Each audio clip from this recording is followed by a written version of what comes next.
So welcome to one more session on rural tourism.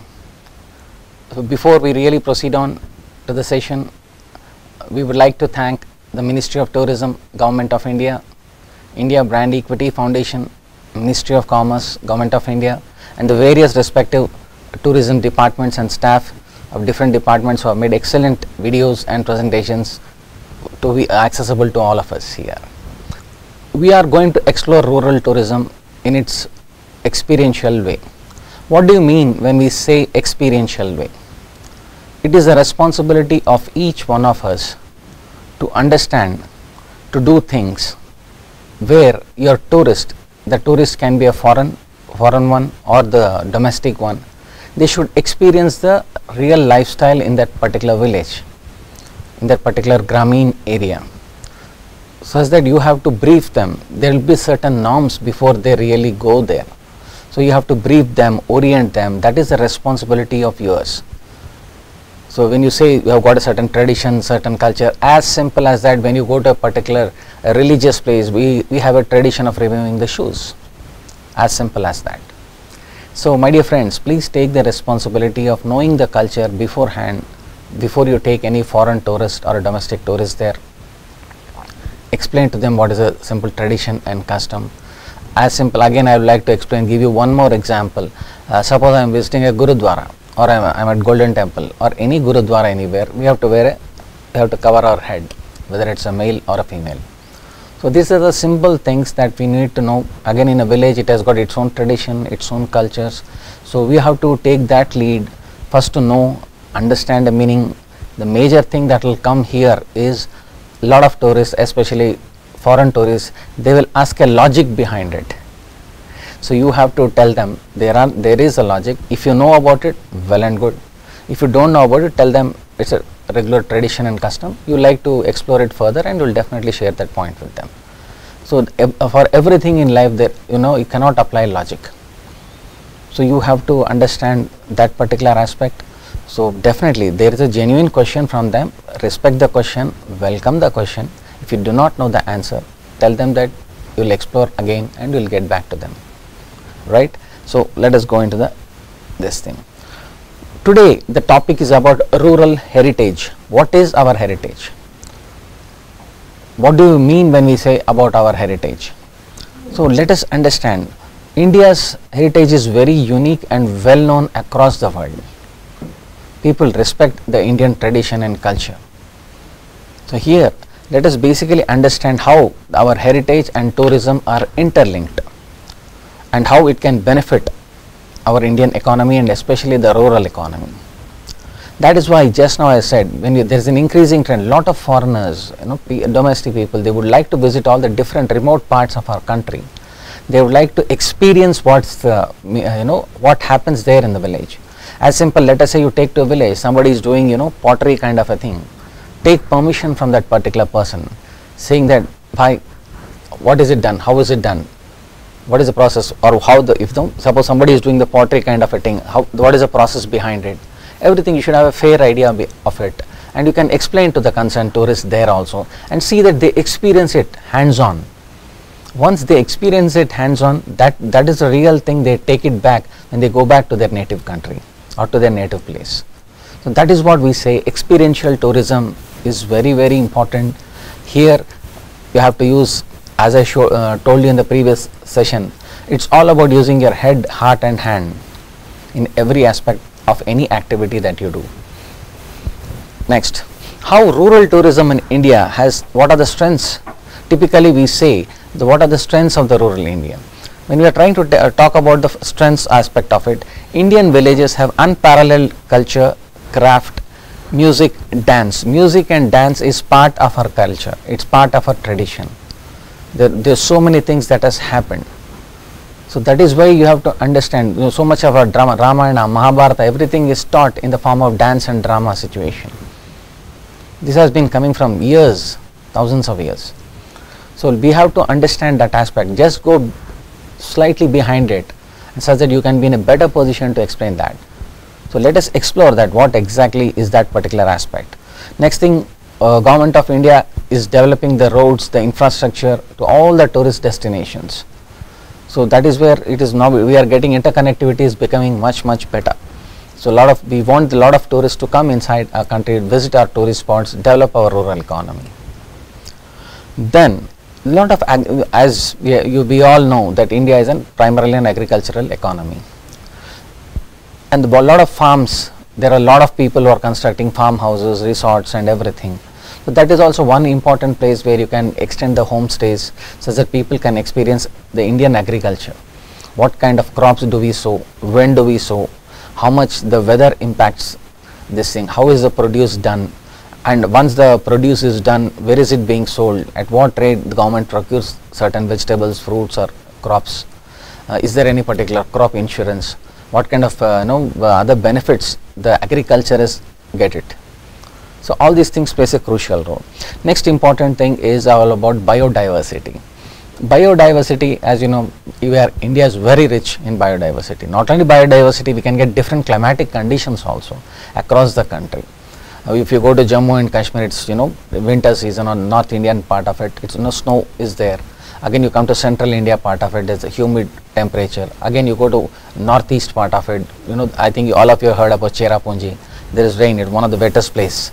So there is rain 365 days a year, Cherrapunji. So all these things we can our tourists can experience different kind of weather conditions also. Then comes especially visiting in the Himalayan areas, in the desert forest areas and tribal areas. Especially visiting the tribal areas and everything, my dear friends, please remember that always carry a first aid kit with you. The first aid kit is a very important aspect whenever you are taking your foreign tourists or domestic tourists. Please get trained on first aid mechanisms, basically a CPR kind of a training and other things also. It can help you in the long run. Always focus on safety of your guest. If you are not focusing on the safety of the guests, and if you don't have a proper documented form of it, then you are putting your entire operations under risk. So my humble request to each one of you is, please learn about safety mechanism, put the safety mechanism documentation in place. Then as we are really talking about wildlife tourism, so wildlife tourism, like we have Jim Corbett Park, Kaziranga, everything, like we have got, India can offer multiple things to multiple people according to their choice. So that is why remember that. So my dear friends, so let us talk about the intangible heritage which we have in India. The intangible heritage includes folklore, cuisine and the customary practices. In every district of India there is definitely an intangible heritage. So you have to identify it. Your primary role comes in identifying this intangible heritage of India. That is the primary goal and objective of rural tourism. We have to take the help, we have to discuss with the local people, the local villagers there, sit down with the seniors, especially the senior women, senior citizens there, understand what is the history behind our village, is there anything of a significant importance there, such that you can note it down, document it properly, shoot the video, take the pictures, if possible visit the local archives and find out more information about it. This is the way we can boost rural tourism. Apart from that, UNESCO also has established intangible cultural heritage list. Now, National Tourism Policy of India recognizes a special thrust on this to be imparted on rural tourism. What are these intangible cultural heritages? We will go it one by one. The very first important thing is the Buddhist chanting. The sacred text which is chanted by the Buddhist lamas. These lamas are also called as the priests in the Ladakh region. And each of them, they do the chanting, and that is also recorded, and the vibrations that you feel when you visit that particular area, it is totally different. It is mystical and magical. The next thing is the Chow dance. The Chow dance is a traditional form of Eastern dance that is enacted with the different episodes of Mahabharata and Ramayana. In the form of a dance, they will be telling you, you can find this in every part of the country. The Mahabharata, Ramayana, the holy scriptures, this is merged into the form of a dance, culture, music. So that is why you have to understand this also. Now when we are trying to talk about this is specifically done for the regional festivals during the Chaitra Parva. Then comes Kumbh Mela. Kumbh Mela, everybody knows, it's a very unique phenomenon. Lots of, I can say millions of people come during the Kumbh Mela, and they come and take a holy dip in the rivers also. So that is very, very important tradition of India, the Kumbh Mela. Then next comes Navroz. Navroz is the Parsi New Year. The Parsis, when you meet, I would say, I would like to share one point. Whenever you meet a Parsi gentleman, maybe one day you will meet Ratan Tata also, you can just say Sahib Ji. The Sahib Ji is a form of a greeting when you meet another Parsi.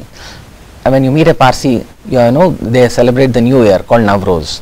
What do they do? It is totally mixed with you know, music and dance, especially involving their rituals, which is involving water and fire. And the Lord they pray is Ahura Mazda. So that is also very, that's an add-on information which I would like to give it to you. And they also have their traditional handicrafts also. And Parsis are known for maintaining any, you know, especially the automobiles, any form of vintage collection. I'm sure you know, you'll find it in a Parsi household. You can definitely go and find it out in any Parsi household. You'll have that vintage collection. Then comes the festival of Raman. This Raman is a festival that is celebrated for Bhumi Devata in Uttarakhand villages. So each of the caste groups comes there in Uttarakhand and they celebrate in their own traditional way. Then comes the traditional brass and copper craft of utensil making in Jandiala village in Punjab.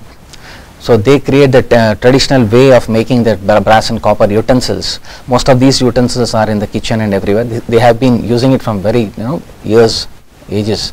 So if you can get in touch with that particular village, get to know that particular information in Punjab, that will be great. And how do you greet a Punjabi? You have to greet a Punjabi as Sat Sri Akal. So all these things which I am trying to share is part of my knowledge sharing with you. As I told you, mine is totally a knowledge sharing session. Then comes yoga. Yoga, it's not that nobody knows, everyone in the world knows. We have got an International Yoga Day also, everyone celebrates it. So here my only point of addition is, yoga is yoga in its purest form. Kindly do it. It's good for maintaining your body and mind health very well. Simple form of exercises, it helps you maintain your mental equilibrium during this high pressure lifestyle that we are leading. Then comes a very important thing, Kalbelia. Kalbelia is it's a folk song and dance ritual which happens in Rajasthan.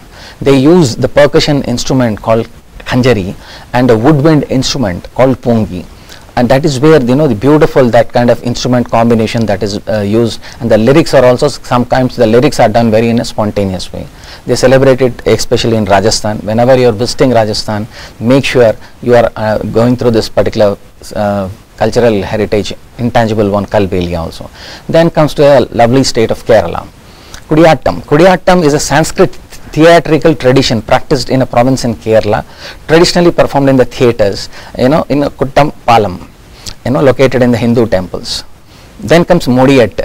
The Mudiyat is a ritual dance drama from the state of Kerala based on mythological tale of the battle between the demon called Darika and the goddess Kali. Again, that is done in a very traditional way.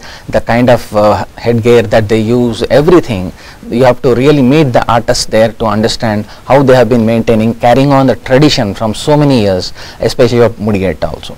Then comes Ram Leela. Ram Leela, as we all know, during Dasara time it is celebrated, where the Ram kills the Ravana, and this is celebrated across North India, everywhere. Not only in North India, it is now being done across Pan India also. Then comes Sankirtana. Sankirtana is basically coming from the state of Manipur. Here it includes a set of religious occasions. It is being marked for the Vaishnava tradition that is being told in this particular Sankirtana also. Then comes Vedic chanting. Vedic chanting is also part of our intangible cultural heritage. The tradition of Vedic chanting, lot of Vedas has come from orally from our ancestors. That is what we carried from the tradition. That is our Indian tradition. So that is Vedic chanting. Is, you know, when the Vedic chanting is done, most of the time the Vedic chanting is done during auspicious occasion of, you know, housewarming ceremonies, during the festival, you know, weddings and everything. So especially the auspicious occasion, they do the Vedic chanting. The priest chant the entire thing. The entire room and that thing is filled with a lot of vibration. So that is why it is important to understand all these different 12 intangible cultural heritages of India. Right? So let's go on to the next one. Next, very important but kind of a sad aspect is there are dying art forms in India. What are these dying art forms in India? Thanks to a particular link that I've shown you in the website, which I've got it. These are the 10 dying art forms. Especially I'm going to mention it about 9 art forms which are dying in India. That is Manjusha painting, then we got art of puppetry, Parsi embroidery, Rogan painting, then Toda embroidery, then Meenakari. I think Meenakari is much better compared to others. It is still in this thing. Then we got Naga handicrafts, then Paitikar paintings also. All these things are dying form. If any of you are interested, kindly make a slight research on that. See that these particular art forms cannot be, it cannot go into the oblivion. They have to be restored back to its own original pride. That is our responsibility, especially to the people who are watching this particular video lesson. Please take it as a responsibility. If you are connected anywhere near all these 9 art forms of Manjusha painting, puppetry, Parsi embroidery, Toda embroidery, Rogan paintings, Paitkar paintings, Meenakari and Naga handicrafts, especially people from Nagaland, Northeast can please focus on it. So let us revive it. It is our responsibility to revive all these 10 dying art forms. Here, Government of India has started a program called Swadesh Darshan. That is part of cultural tourism. What does this Swadesh Darshan comprise of? It is saying Seva, Sushasan and Garib Kalyan. It should develop in the development of the poor and see that the rural economy is benefited and the community involvement is there, community development is there. And because to help these rural areas, the government has come up with different theme-based circuits. That is, they have included 500 plus destinations, 31 states and 15 theme-based circuits. What are those 15 theme-based circuits? Let me tell you, these are most of it are under development or some of it are under application. What are those? The first one is the Buddhist circuit. Let me tell you, my dear friends, Buddhist tourism is going to be a very big rural tourism in the coming years, because we are going to concentrate on the eastern part of the globe, especially Vietnam, Cambodia, all the northeast part of it. The people are coming from Singapore, Malaysia. All these people are interested to visit, and Government of India started with the Buddhist circuit for the tourism. Next thing is the coastal circuit, coast to coast. If people are interested, who would like to watch in different beaches everywhere, and what is the culture and everything, the food part of it is different from the coastal and from the tropical part. Then comes the desert circuits. The desert circuit, definitely Rajasthan and tourism, that plays a very important role here. Then come ecological tourists. Then we said eco circuit. Then comes heritage circuit. Right now the best thing that is really bringing a lot of tourists is the heritage tourism and the heritage circuit. Then we have got Himalayan circuit, that is also fetching good, but it is very, very seasonal, and it is linked with a lot of safety measures that have to be taken beforehand. You really embark on the Himalayan circuit. Then comes the Krishna circuit. Then comes the Northeast circuit. Don't miss it on the Northeast circuit, because it is very, very important. You will understand different aspects of northeastern part of India, and biodiversity and wildlife is the best and ultimate in Northeast. Next comes Ramayana circuit. You are interested, you have read the Ramayana, understand the entire culture. It shows the travel, the path of Lord Rama has taken across. That is also part of a Ramayana circuit. Then our regular rural circuit, nothing connected with any of the other things, but definitely it shows you different aspects of rural India that you want to experience it. So that is why we are focusing on experiential tourism. Then comes the spiritual circuit. Somebody is interested in different meditation, philosophy. Typically we'll say somebody wants to go to Mount Abu in Rajasthan, or Brahma Kumaris also, or Vipassana meditation centers. All these things plays a key role in about the spiritual circuit. The Sufi circuit is also there. You can go to Ajmer Dargah, Nagaur Dargah. Depends on your choice, on whomsoever, whatever your faith is, whomsoever you believe, go ahead. Then Tirthankar circuit, directly linked with the Jains and everything. The Jain culture, again very, very traditional, it's there from years on. So kindly do a minor research on the Tirthankar circuit also and embark on it. Then comes the tribal circuit. The tribal circuit is where still the tradition, the culture, everything is still preserved. So the modernization has still not affected the tribal culture and circuits also. So please make sure whenever you visit these areas also, do not try to impose our urban influence on them. Try to let us learn from them more. If possible, whatever you would like to support them by increasing tourists to the tribal circuits. Then the wildlife circuit, which I need not emphasize. A lot of wildlife enthusiasts are there, a lot of ornithologists are there who go for the especially watching the birds and everything. Especially ornithologist is an art involved with a lot of patience, and you have to be very, very silent and stiff to observe the birds in its natural form. So most of the wildlife people will tell you about it, right? Now, here I would like to share an important aspect about the rural circuit, which has been identified as one of the 15 thematic circuits just now we have discussed. The rural circuit, which is the part of this Swadesh Darshan, they are started off with the thing called Bidharva, Chandraheya and Turkalia in Bihar. Bihar has got lots of potential in rural tourism. Then Malnad, Malabar Cruise Tourism Project also, which is there in Kerala. Let me say, Kerala is the one state which is the undisputed, let us say, the queen which started the entire tourism and to take the benefits of the tourist industry and tourism across the globe. So we should really appreciate the state of Kerala by becoming a leader on its own way and showing a path to create it to further promoting this tourism and especially rural tourism also. So, and here when they do it, the most important thing is community based development. The local communities are involved in developing the tourist plans and facilitating the entire process. So it's like together we have to work together to see that our foreign tourists or the domestic tourists are taken care in the best way possible, right? Let us go to the next one. And here let us do a simple activity which I would like to do, requesting each one of you to do. Please do a simple case study on ecotourism on Kerala. When did it start? Why did it start? How did it start? How is it presently right now? As part of the rural heritage, what is very important here is the village tourism development committees have been formed. Village tourism development committees have been formed and to develop the rural tourism initiatives. What is happening here is the village tourism development committees decides a plan of action and technically creates a typical protocol. When a tourist visits them, where should they take them along, what should they show them, and what are the precautionary measures they should take when they are showing all these particular sites also. Especially the vernacular architecture is very, very important, and here when the vernacular architecture that we are trying to talk about, it takes the community ownership and management.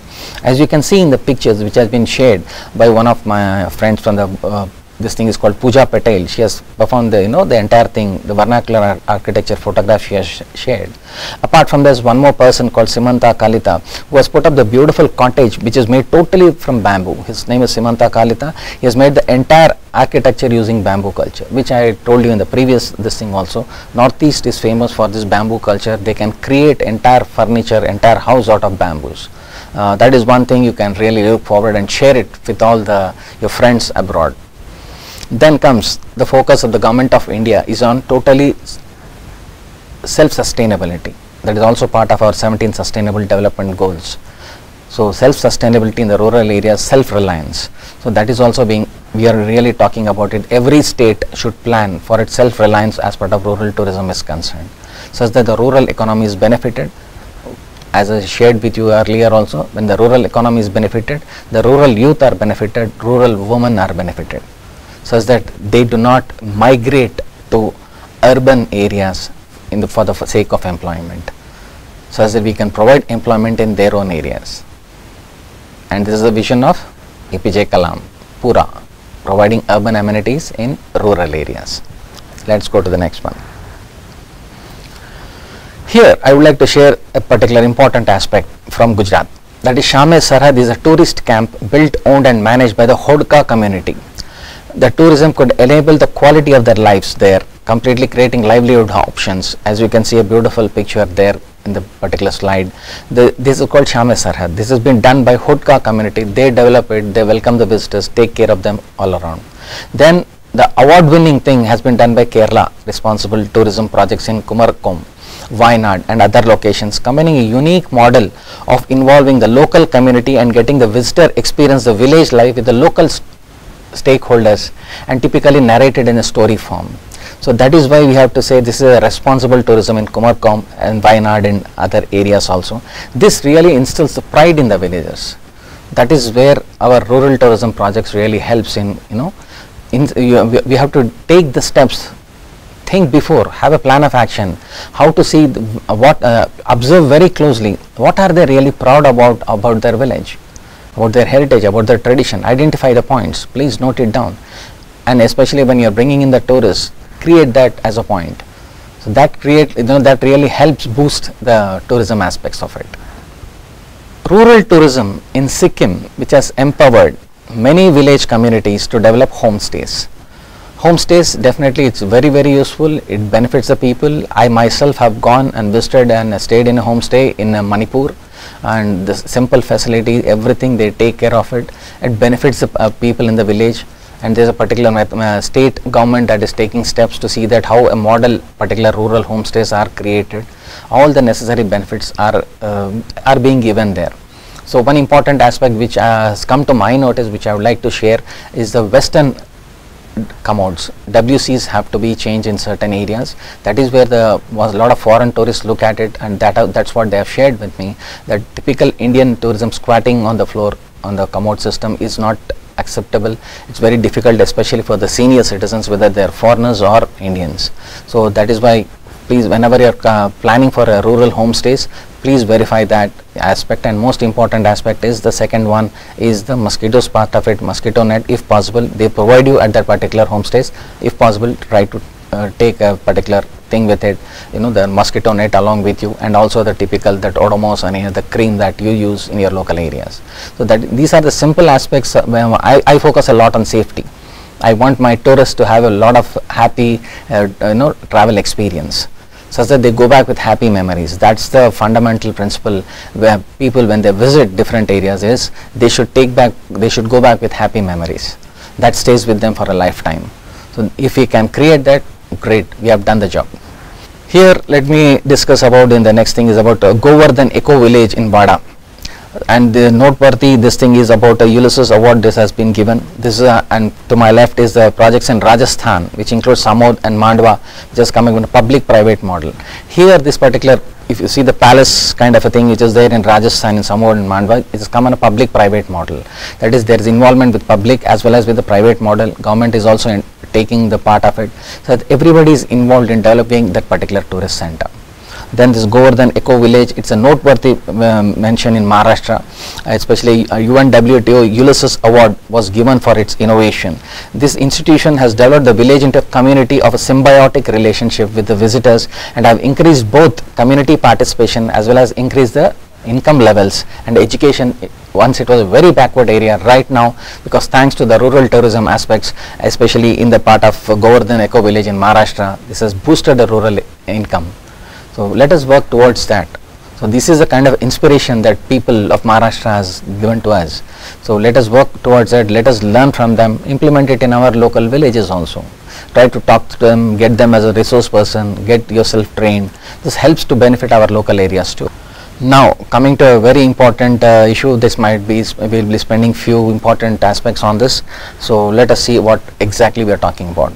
We are trying to talk about three important topics. One is the cultural erosion, second one is the cultural clashes, third one is ethical issues. I'll be spending few times on this and I'll be explaining certain things. So let us know what is cultural erosion is all about. Tourists on their visit to rural destination seek to purchase the local arts, crafts and cultural manifestation as part of their souvenir. The local craftsmen then respond to these demands, but keeping them with the taste and the requirement of the tourists, make changes in the design of their products to bring them in line with their demands. This leads to cultural erosion, and eventually the original version of the artifact becomes just a museum piece. This once again severely damages the rural structure, as authenticity is lost due to modern demands and interventions. So here, my dear friends, when you go as a tourist to any location, or you are taking your friend, domestic or a foreign tourist, to a particular location, see that the local culture, the local handicraft is not tampered to create the demand for the visit. Try to absorb it in its own original form. That is the best way of preserving it and protecting it and taking it forward, right? Now let us talk about the cultural clashes. As the local rural population feels threatened by the constant flow of tourists due to changing patterns of their world, anti-tourist attitudes may begin to manifest among the rural population. As a result of different cultural background, values, lifestyles, languages and levels of prosperity, cultural clashes may occur, eventually destroying the tourist-host bond. Apart from this, job levels frictions may occur. This happens mainly as stakeholders are usually the beneficiaries of tourism economically as compared to the local community. This may further antagonize the local population towards the tourist. Here, what happens here, my dear friend, everything is evident, there is nothing more to explain to you, but still from my point of view, as I say, that when you try to go, the most important aspect is the tourist and the host bond. We cannot tamper with it. In case they are having any negative feelings about the previous visits of the previous tourists, we have to work on it, bear with it, understand the situation there. And this particular thing, I say, it requires one major important quality, that is empathy. If you do not have empathy, that is from the tourist side, if you do not have empathy from the host side, the tourist-host bond will be ruined. And we do not want that. And especially we Indians do not want that. We have to create a strong tourist-host bond to develop the economy there, such that poor people are empowered, but in a systematic way, steady way, without any particular of cultural clashes that can occur, especially because of economic disparity that happens, the aspirational lifestyles of the youth. So please be careful and sensitive to the needs of the rural people. And especially, I might sound a bit off, but I would like to say, we are not going to the rural area to show off our wealth or our position in the society. We are going there to learn. Your attitude will make a lot of difference when you are visiting there as a tourist. If your attitude is to learn, the bond is there. I hope you have understood the intrinsic meaning which I would like to share here. Let us go to the next one. Ethical issues. Other negative social influences of tourism of rural societies can be felt in the rise in the prices of basic commodities which are hiked due to tourists but impacts the local community. Crime rates may typically increase with the growth of tourism activities in the rural area affecting the local population. Another concern due to growing tourism in rural areas is the employment of children as they work for a low pay. The ill of child labor is another issue that needs to be addressed by the tourism industry. Rural areas may also experience a surge in the flesh trade as they bring easy money. Shyama Prasad Mukherjee Urban Mission. This was launched by Prime Minister Narendra Modi on transforming India. How do we transform it? First, the transformation level starts at household level, then at village level, then at the cluster level. The community bonding that is created at every level, right from household to the village, directly to the cluster level, it forms a unique structure in itself to strengthening that local employment there. So that is why we are saying at the village level, what can we do? What are the different aspects which I would like to share, which they have done it under Shyama Prasad Mukherjee Urban. Urban is a word that has been created with rural plus urban is urban. The word semi-urban has been removed and it has been replaced as urban. Here the development of 300 village clusters as rural growth centers empowered by amenities, urban amenities and infrastructure by 2019 has been done and it has been successfully implemented. We can see it across the India in many places. What is it they have done it at the cluster level, village level and at household level? I am giving you point wise. First thing is vermicomposting for organic farming. We are trying to build our traditional form of Indian agriculture is organic farming. We were traditionally doing organic farming. Later, due to somewhere around 70s or 80s, we shifted it to this chemical and pesticide. But right now, slowly the Indian agriculture is going back to its traditional method of organic farming. Then the inter-village road connectivity. We are increasing the inter-village road connectivity also. Then upgradation of educational facilities. Lot of government schools are being upgraded. Lots of smart classrooms are being implemented there in the government areas. Then e-gram facility also is being created there. Digital literacy is taking a lot of steps there. Dairy farming. I hope you have heard about a place called Anand in Gujarat. Amul, now it strikes you, Amul chocolates, Amul milk, right? It all started with cooperative dairy farming. So that's again a model example which was started back. These are the particular urban buildings that you can see here that has been created all around, and typically, as we said, what is the vision of Gandhiji was creating Gram Swaraj. So this happens directly, Gram Swaraj. It takes the support of Ministry of Rural Development, Panchayat Raj Ministry, Ministry of Tourism. All of us have to work in an integrated way with the help of a lot of NGOs who are working locally, with a lot of concerned district collectors, such that Gram Swaraj is implemented at the grassroots village level, and the focus should definitely be on the rural tourism aspect. Now let us watch a beautiful link of the video on this thing. This will understand how the urban mission was implemented. Based on that, we can have few questions later about it, right? It is self-explanatory, so I would request you all to watch this video very carefully and can help us. Thank you. Jai Hind.